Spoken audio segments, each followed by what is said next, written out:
Amén. El Espíritu Santo, exactamente. El Espíritu Santo es una de las tres personas de la Trinidad. Nuestro Dios, en su forma gloriosa, eterna, que no la podemos comprender, es un Dios trino, ¿sí? Eso significa que es un solo Dios verdadero, pero compuesto de tres personas, todas diferentes unas de otras. No es un Dios tripartito, no es que está dividido en tres partes, no, no, Él es uno solo, pero al mismo tiempo es tres. Esto es algo que puede que escape un poco del entendimiento lógico humano, pero es precisamente algo que viene con la fe que da el mismo Espíritu Santo para creer en Dios. Es complicado de explicarlo porque en el mundo natural no hay un ser vivo que sea tres y uno al mismo tiempo, pero la forma original de Dios es mucho más compleja de lo que podemos entender mundanamente. ¿Quiénes son las tres personas de la Trinidad? Bueno, uno, todos conocemos, el Padre. ¿Quién es el Padre? El Padre es el que habita en, dice según la palabra de Dios, en el tercer cielo. Él nunca sale de su reino, de su gloria, Él está sentado en su trono plenamente todo el tiempo. Amén. Luego tenemos al Hijo. ¿Quién es el Hijo? Jesucristo, exactamente. Cuando empieza Génesis 1, dice, se lee que dice, hagamos al hombre a nuestra imagen conforme a nuestra semejanza. O sea que es más de una persona hablando, ¿sí? Hagámoslo a nuestra imagen conforme a nuestra semejanza. Habla como si fuera uno, pero como si fueran más de uno al mismo tiempo. Este segundo es el Hijo, que obviamente se manifestó como Jesucristo en la cruz, en la obra de la cruz, que todos conocemos, quien no solamente vino como hombre, se manifiesta en el Antiguo Testamento varias veces, sino que vino como hombre, muere, vive una vida de santidad, muere en la cruz, y algo muy, muy importante, y vuelve a ascender, que es lo que acabamos de leer, y vuelve a ascender al lado, a la diestra del Padre. Así que ¿dónde está el Padre? Sentado en su trono. ¿Dónde está el Hijo hoy día? A la diestra del Padre. Sí. Entonces, acá en la tierra, ¿quién está? ¿Quién es el que habita? Exactamente, el Espíritu Santo. El Espíritu Santo es quien mora en la iglesia de Cristo en este día. ¿Sí? Hay muchas, he visto muchos testimonios que cuando lees un poquito la Biblia, al ver ciertos testimonios te das cuenta que hay algo raro, ¿no? Testimonios de personas que dicen que se le manifestó Cristo mismo, ¿no? Otros han salido muchas, así han salido muchas religiones torcidas, diciendo que Cristo mismo se les apareció y les dijo otra cosa distinta. Esto es imposible porque Cristo ascendió a los cielos, los discípulos lo vieron, y hoy está a la diestra del Padre. ¿Quién es el que está acá en la tierra? El Espíritu Santo. Cristo no va a venir, o sea, estamos esperando, la iglesia de Cristo estamos esperando la segunda venida. O sea que estas personas dicen que Jesús vino solamente para darles un mensaje a ellos y se fue, es medio raro, ¿no? Entonces ahí ya podemos ver que hay algo raro. ¿Quién mora? ¿Quién le habla a la iglesia hoy en día? El Espíritu Santo, la persona del Espíritu Santo. ¿Y por qué aclaro esto de la persona? Porque esto es lo que se conoce como una verdad absoluta, una doctrina fundamental del cristianismo, es que Padre, Hijo y Espíritu Santo son tres personas, un solo Dios verdadero. ¿Saben lo que es una doctrina fundamental? Es precisamente una verdad absoluta, innegociable. Por ejemplo, Cristo murió en la cruz y resucitó. Eso es una verdad absoluta. Cristo era 100% hombre sin dejar de ser 100% Dios. Eso es una verdad absoluta de la Biblia, es innegociable. Podemos hablar sobre, bueno, si la cena del Señor se debe hacer con este tipo de pan o a lo mejor otro sin levadura para ser más como el Antiguo Testamento. Hay cosas que son, bueno, son charlables, los podemos interpretar de una manera o de otra, pero las doctrinas fundamentales son innegociables. Están en la palabra de Dios y son claras. Y son importantes, ¿saben para qué? Para nuestra salvación. ¿Sí? Cuando uno altera una verdad fundamental, una doctrina fundamental de la Biblia, peligra, ¿sí? El hecho de, no de la salvación que ya tiene, sino que peligra el no conocer la salvación de Cristo. Eso es lo importante que tenemos que saber, que el Espíritu Santo es una persona. ¿Por qué aclaro esto? Porque, bueno, hay otros que dicen que es una fuerza. ¿Sí? Por ejemplo, los testigos de Jehová, según ellos le llaman al Espíritu Santo la fuerza activa de Dios, se llama, ¿no? Yo cuando la primera vez que escuché eso me sonó bien, dije, es verdad, es como una...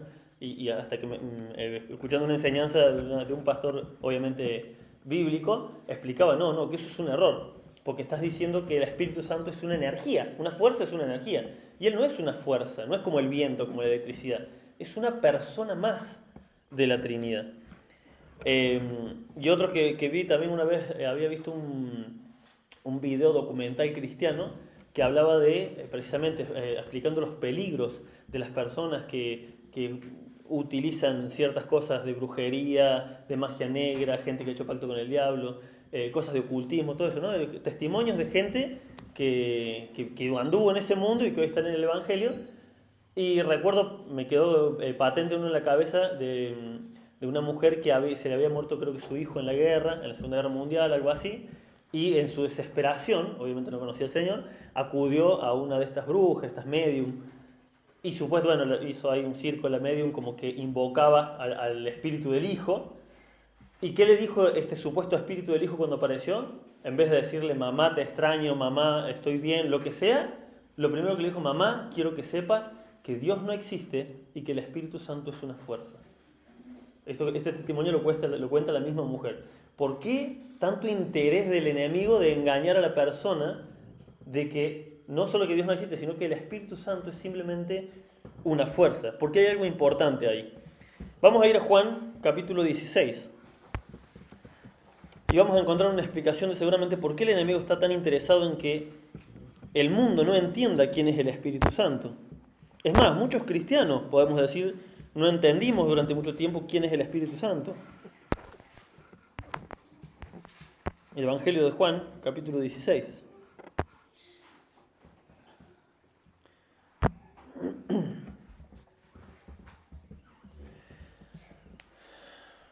En el capítulo 16, versículo 5, el título en la Reina Valera es el título que le he puesto a la enseñanza del día de hoy. La obra del Espíritu Santo. Dice así, estas son palabras del Señor Jesús hablándole a sus discípulos, ¿no? Pero ahora voy al que me envió, y ninguno de vosotros me pregunta a dónde vas, antes porque os he dicho estas cosas. Tristeza ha llenado antes porque he dicho estas cosas, tristeza ha llenado vuestros corazones, vuestro corazón. Pero yo os digo la verdad, os conviene que yo me vaya, estas son palabras del Señor a sus discípulos, porque si no me fuera, el Consolador, fíjense que en la Reina Valera figura con mayúscula, ¿lo tienen así? ¿Sí? El Consolador no vendría a vosotros. Si yo no me voy, dice el Señor, entonces no les puedo mandar al Espíritu Santo, al Consolador. Mas si me fuere, os lo enviaré. Por eso dice, les conviene que yo me vaya. Cuando Él venga, hablando del Espíritu Santo, convencerá al mundo de pecado, de justicia y de juicio. ¡Wow! ¿Por qué el enemigo está tan interesado en que el mundo no entiende, que el mismo cristiano que asiste años para la iglesia no sepa quién es el Espíritu Santo? Porque el Espíritu Santo es el que convence al mundo de pecado, de justicia y de juicio. De pecado, versículo 9, de pecado por cuanto no creen en mí, de justicia por cuanto voy al Padre y no me veréis más, y de juicio por cuanto el príncipe de este mundo ha sido ya juzgado. Aún tengo muchas cosas que deciros, pero ahora no lo podéis sobrellevar. Pero cuando venga el Espíritu de verdad, Él os guiará a toda la verdad. Amén. Porque no, continuamente dice, porque no hablará por su propia cuenta, sino que hablará todo lo que oyere y os hará saber las cosas que habrán de venir. Amén. ¿Por qué estará tan interesado, no, el enemigo en que no entendamos quién es el Espíritu Santo? ¿Por qué las religiones que se desvían de la palabra de Dios siempre hay un ataque hacia la divinidad de Cristo y hacia la obra del Espíritu Santo en nosotros, los hijos de Dios? Precisamente por eso, porque Jesús murió en la cruz por nuestros pecados, ¿sí? Pero el Espíritu Santo es el que nos da, en primer lugar, la fe para creer en Dios, porque la fe es un don de Dios, ¿sí? Y en segundo lugar, ¿qué nos da? La convicción del pecado. Por eso el enemigo no quiere que entendamos, que prestemos atención, que el Espíritu Santo nos suene como, bueno, sí, es Dios el Espíritu Santo, y ya está. Y muchas veces no ahondamos en la persona del Espíritu Santo, que es una persona más de la Trinidad. Y al ser una persona más, es una persona con características distintas al Padre y al Hijo, ¿sí? La palabra consolador, acá que vimos en mayúscula, en el versículo 7, la palabra consolador, dice el versículo 7, pero yo os digo la verdad, os conviene que me vaya, porque si no me fuera, el consolador no vendría a vosotros, mas si me fuere, os lo enviaré. La palabra que dice acá consolador es la palabra parácletos, ¿sí? Y significa consolador, obviamente la palabra está bien traducida, pero también significa intercesor y también significa abogado, ¿sí? Dice la palabra de Dios que abogado tenemos para con el Padre. ¿Por qué es importante esto? Porque muchas veces nos podemos quedar con la idea incorrecta de lo que es la consolación. Vivimos, ya lo he dicho en otras oportunidades, pero lo repito, estamos en la era que se va a conocer históricamente como la era de cristal, la era de la sociedad de cristal. Porque hoy todo nos afecta, todo nos duele, todos se quejan, todo me ofende. Y la palabra consolación, si decimos el Espíritu Santo es el consolador, yo siempre lo interpreté como que, bueno, es el que nos consuela en momentos de tristeza. Es el que nos consuela porque no está bien mi familia, Él es el que me da el consuelo. Sí, el Señor nos trae consuelo en nuestra vida a través de su palabra, pero no se refiere a eso y por eso daba gracias al Señor porque el pastor lo explicaba muy bien. Él es el consolador porque es el que consuela, el que hace un concilio entre el Padre y nosotros. Él es el que hace esa unión, el que intercede por nosotros. ¿Se entiende? A eso se refiere. Eh, Versículo 8 dice, y cuando Él venga, o sea, el Espíritu Santo, ¿por qué el Señor Jesús habla en futuro? Dice cuando Él venga, porque todavía no había venido sobre la iglesia de Cristo. Acá todavía Jesús le hablaba a sus discípulos y todavía no se había cumplido todo lo que se tenía que cumplir. Luego de que el Señor se va, a los 40 días aproximadamente, o exactamente, viene el Espíritu Santo sobre la iglesia y a partir de ese momento empieza a morar sobre la iglesia, sobre todos los que creen en Cristo. Y cuando Él venga, dice, convencerá al mundo de pecado. Y muchas veces, esto verdaderamente entender esta palabra a mí me hizo mucho bien porque ¿quién no sintió culpa o dolor o impotencia cuando uno predica y las personas no creen en Dios? ¿No han sentido que hasta es culpa de uno, que a lo mejor si hubiese dicho las cosas de otra forma, con otras palabras? ¿No? ¿No les ha pasado? A mí me ha pasado.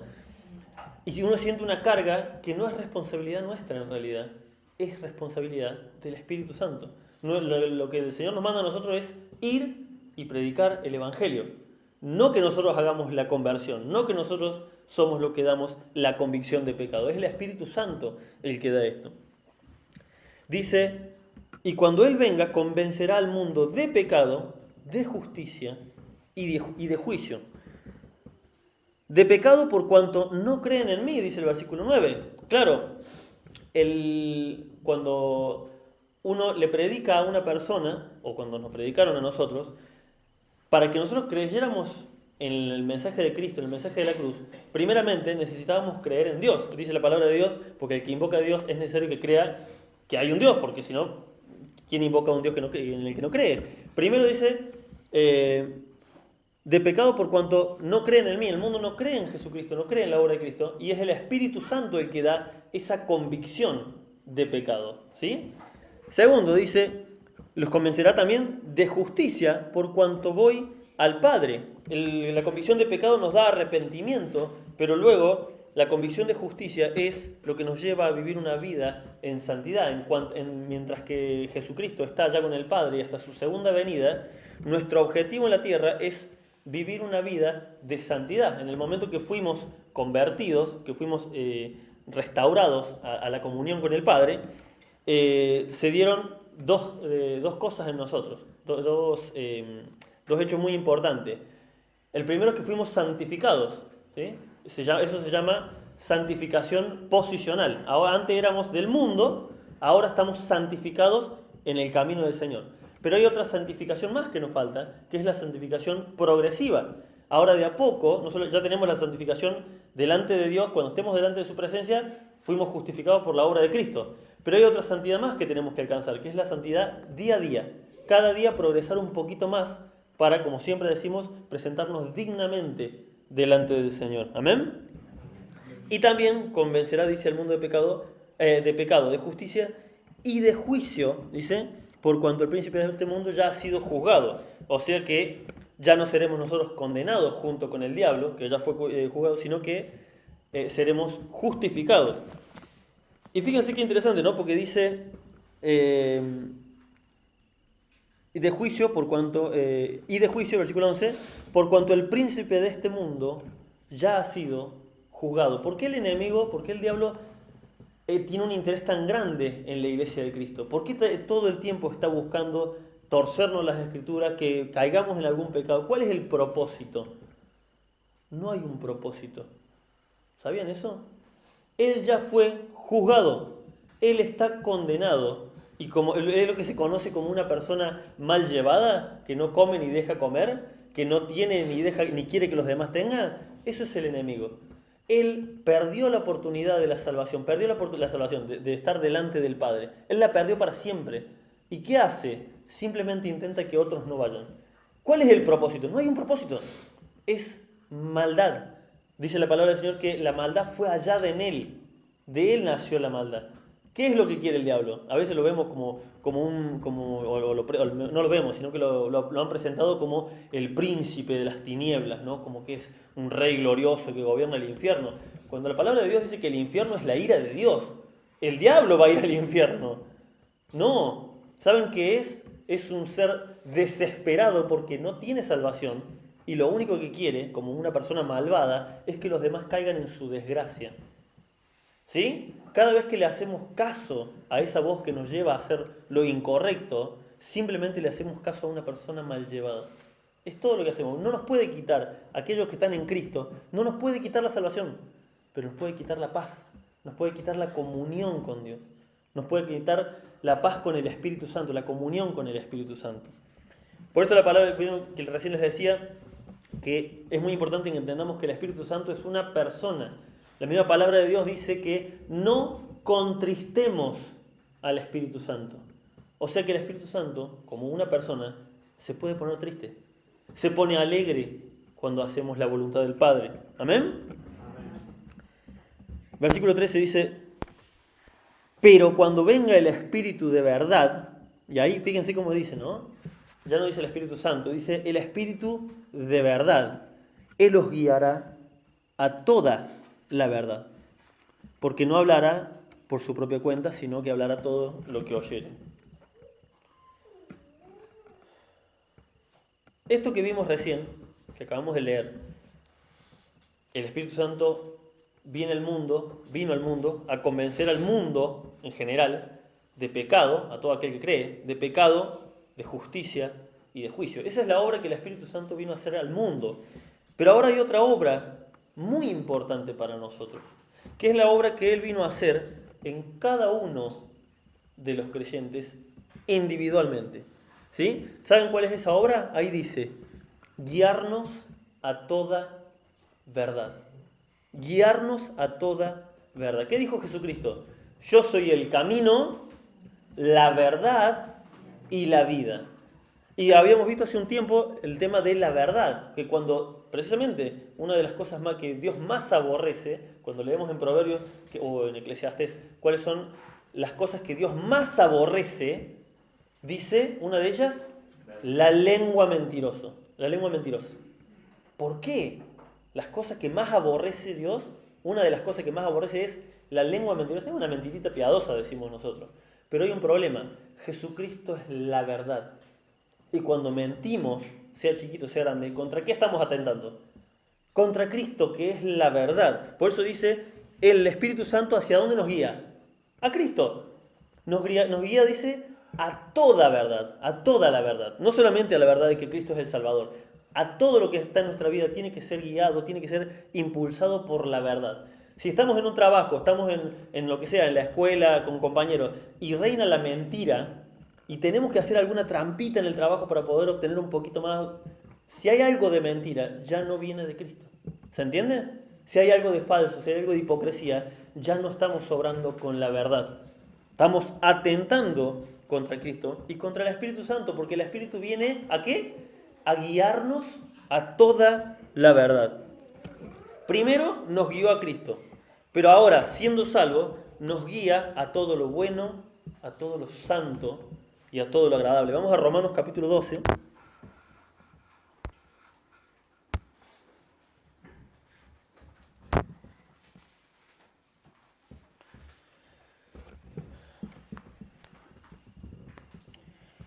Dice, así que hermanos, os ruego por las misericordias de Dios que presentéis vuestros cuerpos en sacrificio vivo, santo, agradable a Dios, que es vuestro culto racional.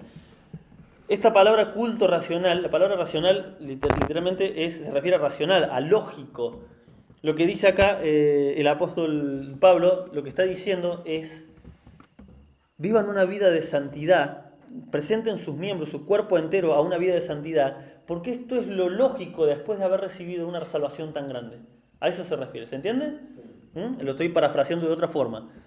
Es lo lógico, es nuestro culto lógico, lo lógico que podemos, lo único que podemos hacer es presentar nuestras vidas en santidad a Dios. ¿Por qué? Porque hemos recibido una tan grande, como dice al principio, os ruego por las misericordias de Dios. La salvación es la misericordia más grande que hemos recibido. Y fíjense, vamos a ver lo que dice Apocalipsis capítulo 22, el último libro, en el último capítulo. Bien fácil de encontrar. Esta frase, este versículo, desde la vez que lo escuché hace mucho, mucho tiempo, se ha quedado en mi cabeza realmente. Dice, el que es injusto, sea injusto todavía. Y el que es... Apocalipsis 22, 11, perdón si no lo dije. El que es injusto, sea injusto todavía. Y el que es inmundo, sea inmundo todavía. Y el que es justo, practique la justicia todavía. Y el que es santo, santifíquese todavía. La forma en la que está expresada, por ahí a lo mejor no suena raro, pero se lo voy a leer en una versión más simple. Dice, que el injusto cometa aún más injusticias. ¿Qué está diciendo? Si vos vas a hacer las cosas mal, no hagas una o dos cosas malas, haz todo mal, de todos modos te vas a ir al infierno. Si querés ser injusto, sé más injusto todavía, haz todo lo malo que quieras. Que el manchado se manche más aún. Que el justo haga más obra justo. Y esta frase me encanta cuando termina, dice, que el santo se santifique más todavía. Esto es lo que les decía, explicaba recién sobre la santificación progresiva. Ahora somos santos delante del Padre por la obra de Cristo. Esa es la santificación, como dije, posicional. Estamos posicionados en la santidad de Cristo. Pero ahora tenemos que desarrollar la santidad progresiva. Día a día, perseguir este deseo de santificarnos cada día más todavía. Pero todo esto que les acabo de decir es imposible. ¿Sabían? Santificarnos cada día es imposible. Les hablo humanamente. No se puede. No puedo yo. Les dije recién, Jesucristo vino a morir en la cruz. Si Él hubiese terminado ahí la obra y ya está, ¿cómo iba a creer el mundo si no venía el Espíritu Santo a convencerlos del pecado? Así que tuvo que venir el Espíritu Santo a convencer al mundo de pecado. Y ahora que nos convenció de pecado y que estamos entregados a Cristo, ¿terminó ahí la obra del Espíritu Santo? No, falta una obra más, que es la santificación día a día en nosotros. Y eso es imposible que lo hagamos por nuestros propios medios. No hay forma. ¿Saben cuál es la otra obra que falta en nosotros? Hechos, capítulo 1. Volvamos al primer capítulo que leímos.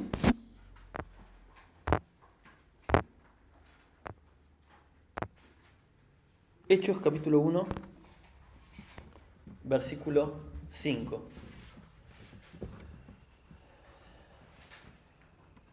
Porque Juan, está hablando acá el Señor Jesús de Juan el Bautista, porque Juan bautizó con agua, pero vosotros, le habla a sus discípulos, o sea, hoy a nosotros, pero vosotros seréis bautizados en Espíritu Santo.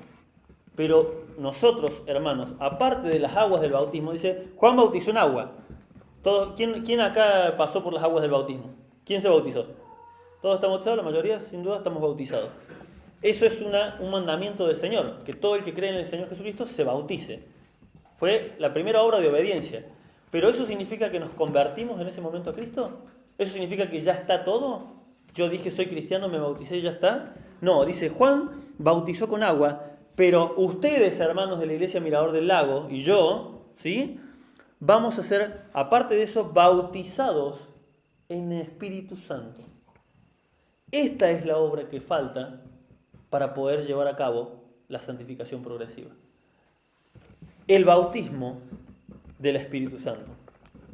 Es imposible para nosotros santificarnos cada día si no hemos recibido el bautismo del Espíritu Santo. La palabra bautismo significa lavamiento, o significa, bautizar significa lavar, fuimos lavados, literalmente la palabra es esa, ya les digo, acá lo tengo, perdón, se me fue, ahí está. Es la palabra baptizo, se parece mucho al español, y esa palabra significa bautismo, bautizar o lavar. Nuestros pecados fueron lavados. Cuando nos bautizamos en el agua, ¿sí? Estamos simbolizando, estamos haciendo un acto de obediencia al Señor de bautizarnos para mostrar al mundo que hemos creído en Cristo. ¿Sí? Estamos simbolizando la muerte al pecado y la nueva vida hacia Cristo.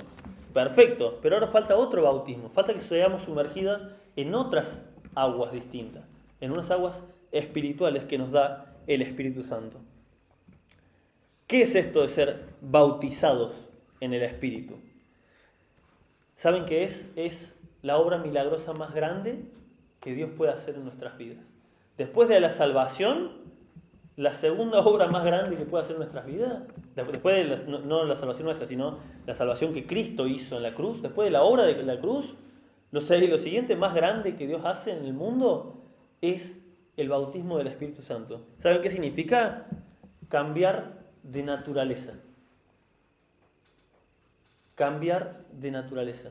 Antes éramos carne, ahora somos espíritu. Fíjense lo que dice Juan capítulo 3.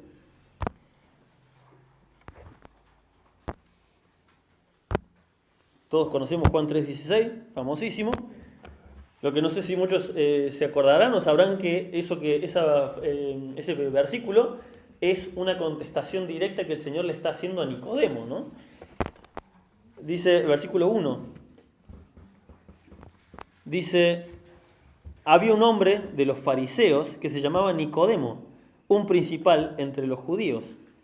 Este vino a Jesús de noche y le dijo, ¿por qué vino a Jesús de noche? Porque era judío y era fariseo, pero algo creía y tenía miedo de los otros fariseos. Le dice, Rabí, sabemos que has venido de Dios como maestro, porque nadie puede hacer estas señales que tú haces si no está Dios con él. Uno lo lee así y dice, este tipo ya se convirtió, reconoció a Cristo. Pero no, fíjense que dice, lo vimos el otro día en el estudio de los martes, le llama Rabí, o sea maestro, y dice, sabemos que has venido de Dios como maestro, no dice como el Mesías.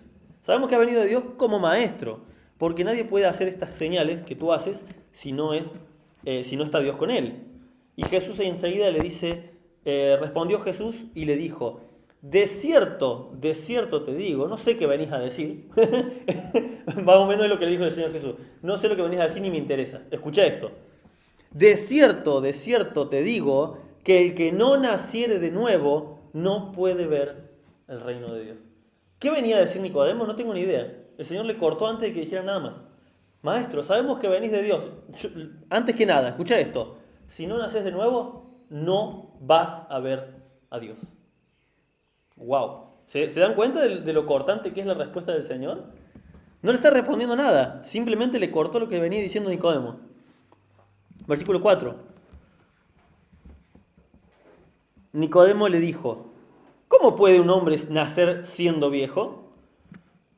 ¿Puede acaso entrar por segunda vez al vientre de su madre y nacer? Obviamente Nicodemo pensó que le hablaba literalmente volver a nacer. Respondió Jesús, de cierto te digo, este de cierto lo está afirmando fehacientemente, que el que no naciere, escuchen esto, de agua, ¿qué es de agua? El bautismo que hemos tenido en el agua, y del Espíritu, no puede entrar en el reino de Dios. Y no conforme con eso, el Señor le dice una frase que se nos tiene que quedar en la cabeza. Lo que es nacido de la carne, carne es. Lo que es nacido del Espíritu, espíritu es. ¿Qué significan estas palabras del Señor? Todos queremos que Dios obre en nuestras familias. ¿Quién no quiere que el Señor obre en nuestra familia y se convierta en Cristo? ¿Mm? Todos queremos que el Señor obre en nuestras finanzas, ¿sí? Y muchas veces lo hace, y el hermano ahí acaba de dar un testimonio hermoso. Gloria a Dios por eso. Todos queremos que el Señor obre en nuestra congregación, que en lo posible la reunión de los martes esté así de llena como vemos hoy día, gracias al Señor, la reunión. Que el Señor obre en nuestra congregación para que crezcan los ministerios. Todos queremos que obre en nuestro ministerio personal, porque queremos servirle mejor, etcétera, etcétera. Todos tenemos un área en la que Dios queremos que obre Dios. Pero si no obra uno por uno en nosotros, primeramente, todo lo demás que hagamos no tiene sentido. Eso es lo que el Señor le dice. Por eso le corta, antes de que digas nada, le dice Señor, o le estaría diciendo en cierta forma, antes de que digas nada, necesitas nacer de nuevo, le dice el Señor. Necesitas de nacer de nuevo. Urgente. Porque sos un maestro en las Escrituras, entendés mucho de Dios, creíste, seguramente hasta te fuiste a bautizar con Juan el Bautista, pero hay un problema. No naciste del Espíritu Santo. No naciste de nuevo. Ese milagro, esa obra renovadora que Dios hace en el cristiano, es lo que el Señor Jesús le estaba diciendo que le faltaba. Eso es lo que el Señor ha hecho en nosotros o tiene que hacer. Y ojo con esto porque hay muchos cristianos que llevan años en el Evangelio y no han nacido de nuevo. ¿Quién sabe esto? Dios y ellos, nadie más. Pero hay muchos cristianos que nunca conocen la Biblia de tapa a tapa y nunca han experimentado el bautismo del Espíritu Santo. Así como somos sumergidos en el agua del bautismo, ser sumergidos en el Espíritu Santo. Este nuevo nacimiento nos transforma de personas carnales que solamente quieren lo carnal, que solamente desean lo que la carne quiere sexo y lo complace, quiere fiesta y lo complace, quiere ser vengativo y lo complace, y nos cambia esa transformación que el Señor hace en nuestras vidas, nos transforma de esas personas carnales que le hacen caso en toda la carne a personas de carne y hueso espirituales, porque todavía estamos en este cuerpo de carne y hueso. ¿Qué significa esto? Que nuestra carne desea el pecado ese que antes deseamos, pero nuestro espíritu se niega. ¿Amén? Eso es lo que se refiere. Lo que es nacido de la carne, carne es. Por eso cuando hay personas que siempre, un tema que es muy controversial en distintas congregaciones, distintas denominaciones, es si la salvación se pierde o no se pierde. Acá tenés la contestación. Lo que es nacido de la carne va a seguir siendo carne. La persona que estuvo 20 años supuestamente en el camino del Señor y se apartó del Señor, nunca se convirtió, porque sigue siendo carne. Ahora, lo que es nacido del Espíritu, Espíritu es, y Espíritu se queda. ¿Se entiende? No se puede volver atrás del nuevo nacimiento. Se puede abandonar el Evangelio habiéndose bautizado, habiendo predicado, habiendo sido pastor. Se puede abandonar el Evangelio. Pero, ¿por qué? Porque el Espíritu Santo nunca hizo la obra del nuevo nacimiento. Porque esa persona creyó que era cristiana porque se había bautizado, porque creía, porque conocía la Biblia de tapa a tapa. Lo importante es el nuevo nacimiento. Y esto no sale de la boca de Pablo. ¿Sí? Hay muchos que discuten de, bueno, si la venida va a ser antes o después, si el arrebatamiento. ¿Por qué? Porque, bueno, son más que nada palabras inspiradas por Dios, pero son palabras de Pablo, son de otros escritores del Nuevo Testamento. Entonces, bueno, se debate, será más o menos así, será más o menos así. Ahora, estas palabras son salidas de la boca del mismo Jesucristo. Si no naces de nuevo, no vas a ver a Dios. ¿Saben qué significa eso? Significa infierno. ¿Se entiende? Muchos me dirán en aquel día, Señor, Señor, en tu nombre hicimos obras y echamos fuera demonios y servíamos en la iglesia. Y yo les voy a decir, dice el Señor, apártate de mí, sos un hacedor de maldad, sos un maldito. No te conozco. Amén. No te conozco. Fíjense, podemos llevar una vida supuestamente cristiana durante muchos años y no conocer a Dios. Apártate de mí, dice el Señor, no te conozco. No sé quién sos, nunca supe quién sos. Sí, vos ibas a la iglesia y yo te veía ahí con los otros hermanos que sí eran cristianos, pero vos no tengo ni idea quién sos. No sé quién sos. ¿Se imaginan escuchar esa frase delante del Señor? Haber creído vivir una vida cristiana y no haber tenido un nuevo nacimiento. El que todavía es nacido de la carne siempre tiene una buena excusa para no cumplir la palabra de Dios. ¿Querés saber si todavía sos nacido de la carne? Fíjate a qué le estás prestando atención. Cuando el Señor, recién daba un testimonio hermoso la hermana realmente, que decía que tenía visitas y que estaba por no venir y que el pastor le dijo, no me acuerdo bien cómo era, pero bueno, que le dijo, no hermana, fíjate, esto es una tentación del enemigo. Vos sabés bien que el Señor nos manda a no dejar de congregarnos. Y siempre el Señor va a poner visita, en el caso de el susto que me pegué con Elena, que pensé que se le había quebrado el pie, también ya se me desesperé porque digo, acá se me destartara todo. Siempre, siempre el enemigo está poniendo ahí trabas, obstáculos, ¿para qué? Para que nos perdamos la bendición. Un hijo de Dios, un nacido de nuevo, un verdadero hijo nacido del Espíritu Santo, ¿qué hace? Lo que hizo la hermana. Y doy gloria a Dios por eso, no a la hermana. Obedecer a la palabra de Dios a pesar de que tenga que dar excusas, de que tenga que pedir disculpas, de que tenga que reacomodar mis horarios, pero yo quiero cumplir con lo que dice la palabra de Dios. Eso es alguien nacido del Espíritu. Un nacido de la carne le hace caso a la carne. La carne tiene fiaca, así que me quedo en casa. La carne no tiene ganas de ayudarle al hermano. Yo sé que el hermano está pasando necesidades, pero bueno, loco, que se consiga otro trabajo. Al final siempre está pidiendo ayuda, siempre está en problemas. ¿Esa actitud es del Espíritu? Esa actitud es de la carne. ¿La carne qué quiere? Carne. ¿Qué desea? Carne. Ahora, lo que es nacido del Espíritu, ahora es espíritu. Y todo lo que desea es espiritual. Y la carne quiere la carne, porque la carne nunca va a dejar de querer la carne, pero ahora el espíritu domina y dice, no, no. Quiero contestarle mal porque me habló mal, pero el espíritu dice, te callás y te quedas quieto. ¿Amén? Amén. Así que mi pregunta, hermanos, antes de terminar, es, ¿ya recibiste el bautismo del Espíritu Santo?